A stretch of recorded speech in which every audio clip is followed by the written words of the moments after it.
এটা যে কি মাছ বাড়ির থেকে মাছ পাড়া দিল, যাই হোক মাছটা এখন আমি কুটমু, এখন কুটমু ধুমু, রাত হয়ে গেছে, আছে কাম করতে করতে মেলা রাত হয়ে গেছে। এখন এই মাছটা কুটমু কোন আন দিমু কোন খামু কোন, তাও কি দিয়ে যে তরকারি আন দিই আমি নিজে কোয়াইতাছি না কি তরকারি আন দিমু। এটা কিন্তু মাছটা বরফের সাগরের মাছ, কিন্তু কি মাছটা চুষা আছে কিনা আমি নিজে কোয়াইতাছি না। চুষা কিন্তু দেখা যায়, কিন্তু চুলেলে কিন্তু চুষা নাই, মানে কাটতাছি চুষা এল্লা চুষা বাড়াইতাছে না। এলে যে কি ভাই তরকারি আন দিমু জীবনে দেখিনি ইল্লে মাছ, আবার উপরে মনে করেন যে একটা কাটা আছে, বড় কাটা সামনে। এটা আপনারা তো চিনবেন না মনে হয়, আমি তো কোনোদিনই দেখিনি, জীবনের প্রথম দেখতাছি এই মাছটা। আমি তো আরেক টেনশনে বাঁচি না, যে সাপ গরম মধ্যে আল্লাহ, কালকে যে সাপ দেখছি, আবার গরম মধ্যে তো কত সাপ আছে আল্লাহ জানে। সাপ তো অবশ্যই আছে, এটা যখন আছে আর তো দুই তিনটা থাকারই কথা। খালি কিন্তু সাপ না, গরম মধ্যে মনে করেন যে 5-6টা এই পাহির বাসাবো, এই পাহির বাসার জন্য মনে সাপ গুলো আইছে। এই পাহির বাসা যে কি ভাঙ্গি, পাহির বাসা গুলো তাড়াতাড়ি ভেঙে গেলাম, তারপরে কিন্তু পাহির বাসা ভাঙলো কিন্তু আবার বাসা করি। মাছটা কিন্তু 3টে পিস করলাম, এই 3টে পিস করে হঠাৎ করে মনে হলো খালি পেঁয়াজ দিয়ে মনে করেন যে বোনা করে আলাই, খালি পেঁয়াজ দিয়ে ঝুল ঝুল করে আন দি, তাতে খাওয়া যাবো, অত কিছু করা যাবে না। এখন তরকারি কি দিয়ে আন দিম, তো আলু ছাড়া কোনো তরকারি নেই। বাগুন আছে, হয়তো একটা বাগুন আছে, ওইলে তরকারি আনতে বাদ দিই, এখন খালি পেঁয়াজ দিয়ে তরকারি আন দিমু।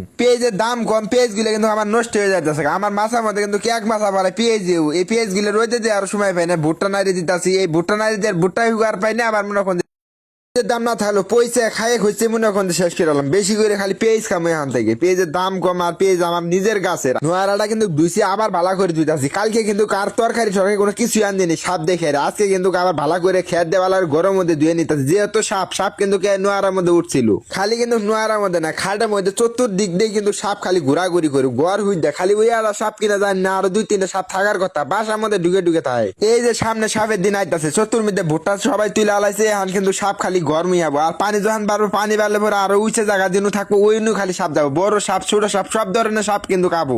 আমি কিন্তু শিয়াল বাঘ ভাল্লুক তারপরে কোনো কিছু দেখে ডরাই না, খালি একটা জিনিস দেখে ডরাই, এটা হলো সাপ দেখেই ডরাই, এছাড়া কোনো জিনিস দেখি ডরাই না। মনে করেন যে সামনে যদি হুইয়া থাকে তারপরেও ডরাম না। এই সাপটাই কিন্তু এখন 2 দিন থেকে চয়ে ব্যস্ত আছে। চোরের মধ্যে জানি না সাপ কিরম হয়েছে, চোরের মধ্যে সাপ হয়েছে তার কারণ থেকে ভাই সাপ বানের মধ্যে কিন্তু আরো বেশি সাপ আহে। সাপ তো আরে গরম মধ্যে ঢুকে যায়, পারমিশন না কেন গো সাপ গরম মধ্যে ঢুকতে। এখন চিন্তা আমরা করতেছি কি করা যায়, সাপ যেহেতু আইতাছে গরম মধ্যে ঢুকতেছে, আর তো আবো ওগর তো ফ্যামিলি আছে, সাপেরও কিন্তু ফ্যামিলি আছে, ওরা যদি আহে তাহলে তো আর সর্বনাশ হয়ে যাবো গা। এখন আমি চিন্তা ভাবনা করতেছি, এরা কিন্তু ভাঙ্গা করে আসছিলাম, তারপরে কিন্তু কেউ তো সাপ দেখিনি। আজকে কিন্তু যে টেবিলে ভাত খাই ওই টেবিলে ডিম থুইছি, চাইলে বসতেছি, সব কিন্তু এই টেবিলে থুইছি, তার কারণ উনো কিন্তু সাপ আছে, উনো আর থুম না, এই টেবিলে আন থাকে থুম। এই টেবিলে সাপ আবো কিনা জানি না, কিন্তু এই টেবিলে আবাদতের বারে থইলাম। মাছ বোনা কিন্তু হয়ে গেছে, কাউলার মধ্যে নিলাম। আর সকালে যে মাছ না ছিলাম, ওই মাছ দিয়ে মনে করেন মাছ ভাজে থেকে গেছিল মা, ওই মাছ ভাজা দেখালাম। আজকে কিন্তু সাপের বাসাটা ভাঙিয়ে আলাইছি, ইনু কিন্তু সাপের বাসাটা করছিল, আর সাপের বাসা সব ভাঙিয়ে আলাইছি। এখন পর্যন্ত কিন্তু সাপটা কিন্তু আহে নাই, জানি না সকালে কোনো জনে গেছে আর আহে নাই এখনো।